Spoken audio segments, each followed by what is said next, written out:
राजस्थान में फैली हुई अरावली श्रेणी। अरावली श्रेणियों में सबसे ऊंची चोटी कौन सी है? सबसे ऊंची चोटी गुरशिखर है।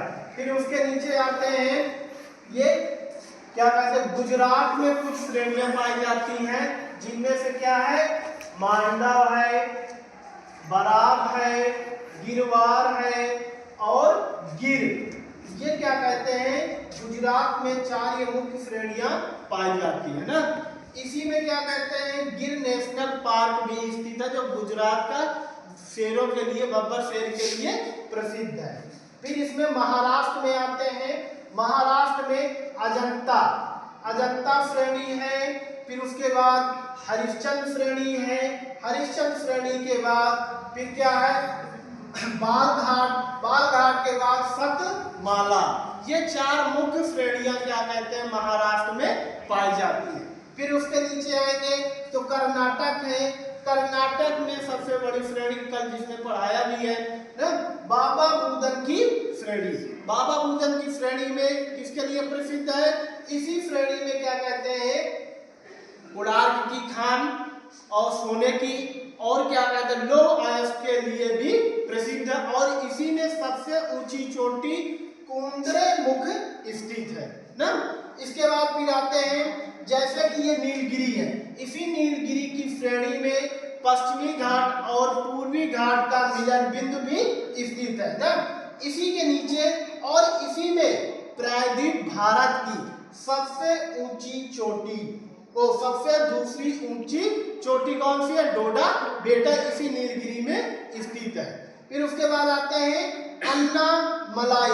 अन्नामलाई इसी में सबसे भारत की, प्रायद्वीप भारत की पश्चिमी घाट की या दक्षिणी प्रायद्वीप भारत की सबसे ऊंची चोटी कौन सी है, अन्नामुड़ी ना, जो 2695 किलोमीटर की ऊंचाई पे स्थित है।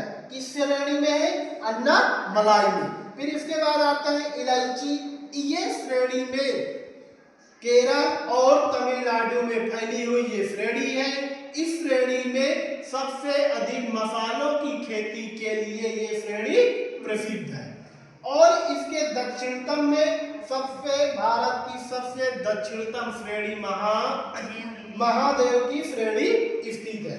फिर आते हैं तमिलनाडु में। तमिलनाडु में स्थित है, क्या कहते हैं, मेलागिरी श्रेणी, जो किसके लिए प्रसिद्ध है, चंदन के लिए ना। मेलागिरी किसके लिए, चंदन के लिए। फिर उसके बाद जावड़ी श्रेणी है, जो क्या कहते हैं, इसी तमिलनाडु में स्थित है। फिर उसके बाद आता है सेवराय श्रेणी, जो तमिलनाडु में स्थित है। फिर इसी के आगे पालनी श्रेणी, इसी तमिलनाडु में स्थित है। फिर आते हैं, क्या कहते हैं, आंध्र प्रदेश और तेलंगाना राज्य में कुछ श्रेणियां स्थित है ना। जैसे कि एडामल्ला पूर्ण रूप से किसमें है, आंध्र प्रदेश में। फिर इसके बाद नल्ला किसमें है, ये तेलंगाना राज्य और आंध्र प्रदेश की सीमा पर स्थित श्रेणी है। फिर उसके बाद आते हैं बेलीकोंडा। ये कहाँ पे है, ये आंध्र प्रदेश की श्रेणी में, आंध्र प्रदेश राज्य में स्थित श्रेणी है।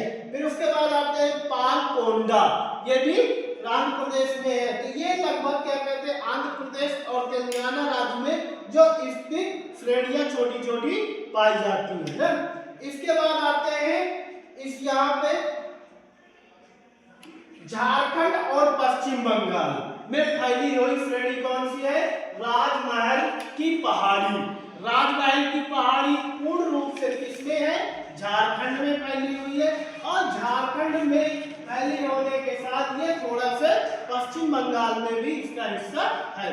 और ये किसकी, ज्वालामुखी लावा निर्मित श्रेणी है ना।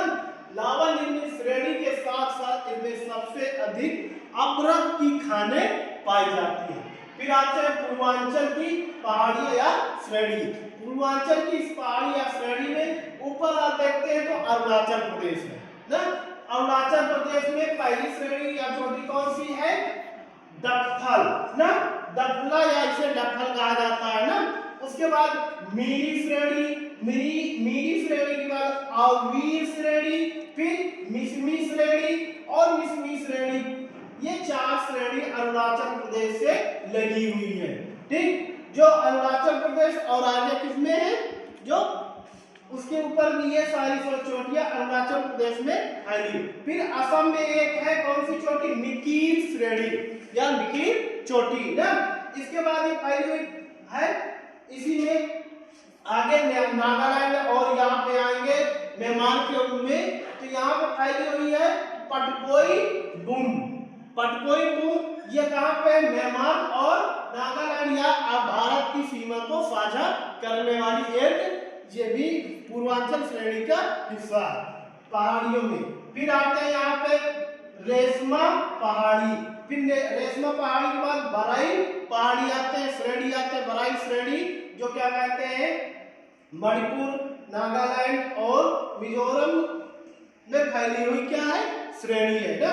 ये पूरी क्या है, ये पूरा हिस्सा पूर्वांचल का है, और ये पूरा जो दक्षिण में तमिलनाडु, आंध्र प्रदेश और यहाँ पे केरल और गुजरात राज्य, महाराष्ट्र में फैली हुई श्रेणियां हैं। ये पूरे भारत की अब हमारी पहाड़ी और वहां की कुछ चोटियां सारी समाप्त होती है। फिर अब कल इसके बाद क्या पढ़ेंगे, कल इसके बाद पढ़ेंगे तटीय द्वीप या क्या कहते हैं द्वीपी।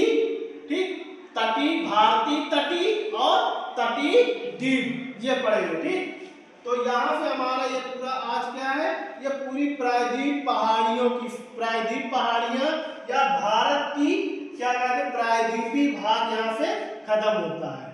ठीक।